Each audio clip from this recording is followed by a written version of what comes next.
Саламатсыңарбы, мен сүйүктүү окуучуларым. Мекен таануу сабагына даярсыңарбы?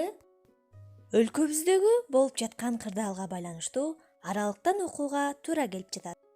Андыктан баардык берилген тапшырмаларды WhatsApp тиркемеси аркылуу жиберип тургула. Бүгүнкү өтө турган темабыз табышмактуу Азия. Сабагыбызды баштоодон эң алгач мен силерге суроо берип көрөйүнчү. Жер жүзүндө канча материк бар?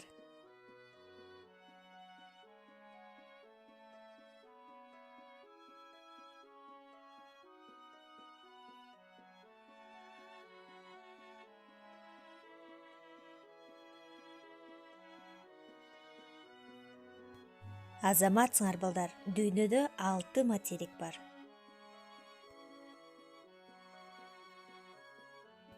Ал эми эң чоң материк кайсы?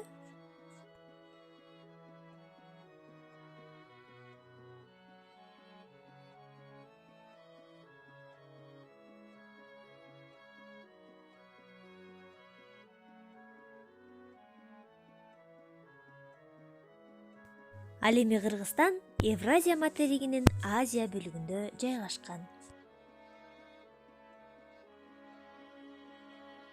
Дал ушул табышмактуу Азия жөнүндө бүгүнкү сабагыбыз болмокчу. Анда мен бир окуп берейин, андан кийин өз алдыңарча окуйсуңар.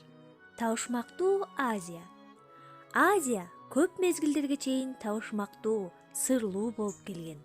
Ал европалык саякатчыларды өтө кызыктырган. Кытай саякатчысы Чжан Цань Тянь-Шандын бийик тоолорун ашып келген. Ал тоо этегиндеги өрөөндөрдүн кооздугуна аябай суктанган. Кытайга кайтып келгенде алган таасирлерин айтып берген. Ошондон кийин соодагерлер Азияга каттай баштады. Улуу жибек жолунун башталышы ушуга негизделген. Кербендер биздин өлкөнүн аймагынан Ош, Бишкек шаарлары аркылуу Ысык көлдүн түштүгүн жээктеп өтүшкөн. Улуу жибек жолу Бишкектеги азыркы Жибек жолу көчөсүнүн нугу менен өткөн. Аз кезиккен кооз буюмдардын баасы ар качан жогору. Фарфор, жибек, таттуулар, кагаз, мылтыктын даарысы кымбат товарлар деп эсептелген. Байкадыңарбы балдар? Ал учурда биз көрүп жүргөн унаалардын жоктугунан төөлөргө, аттарга дал ушул товарларын жүктөп ташышчу. Европалыктар буларды жасай албай Азиядан ташып келчү. Соодагерлер өмүрүн тобокелге салса да, байлык аларды бул ишинен ажырата албаган. Бойго жеткен ар бир кыз бир кап калемпирге чыккысы келчү. Таттуу менен соода жасагандарды ушундай аташып, алар аябай байып кетишкен. Марко Поло Кытайга барган европалык эң биринчи адам. Кытайдан кагаз акчаны көрүп, аябай таң калган. Европада мындай акча болгон эмес, темир акча колдонушкан. Ошондой саякаты жөнүндө ал китеп жазган.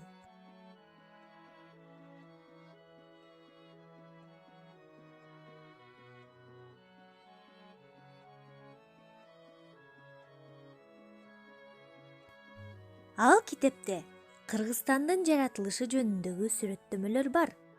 Анын саякаты көпкө созулуп, коркунучтуу болгон.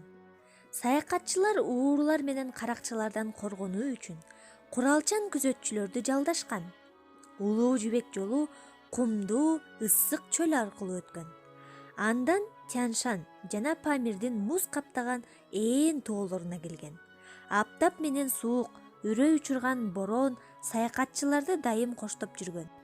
Саякатчылар кербен сарайларда күндүн ачылышын күтүп же өргүү алганы келишчү. Балдар, табышмактуу Азия жөнүндө эмнелерди билип алдыңар?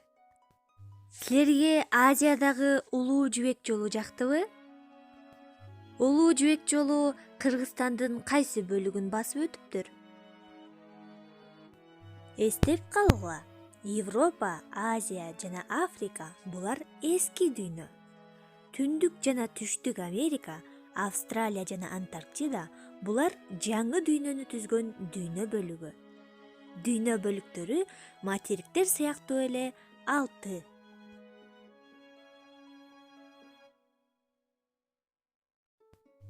Азиядан Европага кандай маалыматтар келген?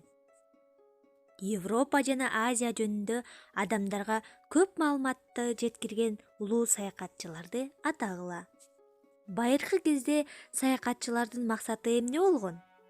Саякатчылардын сапаттары кандай болуу керек деп ойлойсуңар? Дал ушул суроолор боюнча ой жүгүрткүлө. Азаматсыңар балдар. Бүгүнкү сабак силерге жактыбы? Жакса, эмнелери менен жакты? Бүгүнкү сабакта жаңылык ала алдыңарбы? Үйгө тапшырма таблица. Таблицаны дептериңерге толтургула. Азия жөнүндөгү түшүнүктүн кеңеши.